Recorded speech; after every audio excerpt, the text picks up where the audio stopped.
The first day she's given spiritual instruction and information.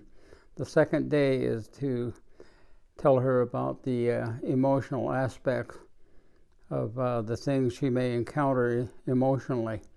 And the third is the learning necessary, the development of knowledge, acquiring knowledge as to how to care for her family.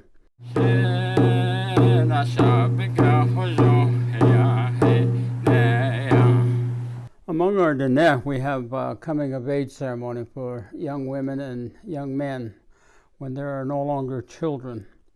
And for the young woman, it is more a public ceremony. And it is that that ceremony takes place when the young woman begins her menstrual cycle, and she's no longer a child, but she has become a lady, a woman. And so it is that they have the 4-day ceremony for her. And the way that they dress her up is with all of the fine jewelry and the clothing and that she is to wear. And she unties her hair and wears her hair loose. And it is that she runs every day in the morning in one of the 4 directions, and other people in that run with her, but she runs ahead of everyone.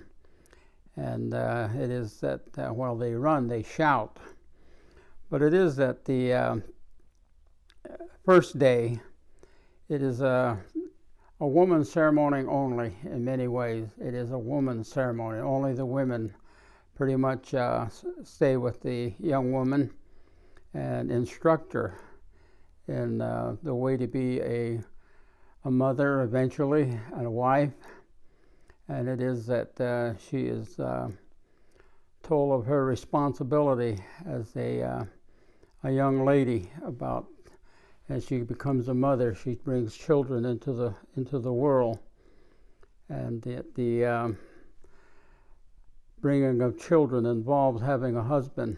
And so she's told about the responsibility of being a mother and procreating and providing for the children, and that her and her husband will preside over their family and they will protect them. So those are the teachings she is given. And each day, the first day would probably involve the spiritual aspect of her responsibility. And she's to learn that her and her husband of the future are separate but equal, which is that they both have different responsibility. And hers pretty much will be that she will be responsible for the physical welfare of her family, while her husband would be responsible for the spiritual welfare of her family. And so it is that in the traditional ways, there are responsibilities that is given to the man and to the woman as well. But in the ceremonies, the first day she's given spiritual instruction and information. The second day is to tell her about the emotional aspects of the things she may encounter emotionally. And the third is the learning necessary, the development of knowledge, acquiring knowledge as to how to care for her family. And then the physical aspect of her responsibility as a wife and as a mother, and even to the time when she becomes a grandmother.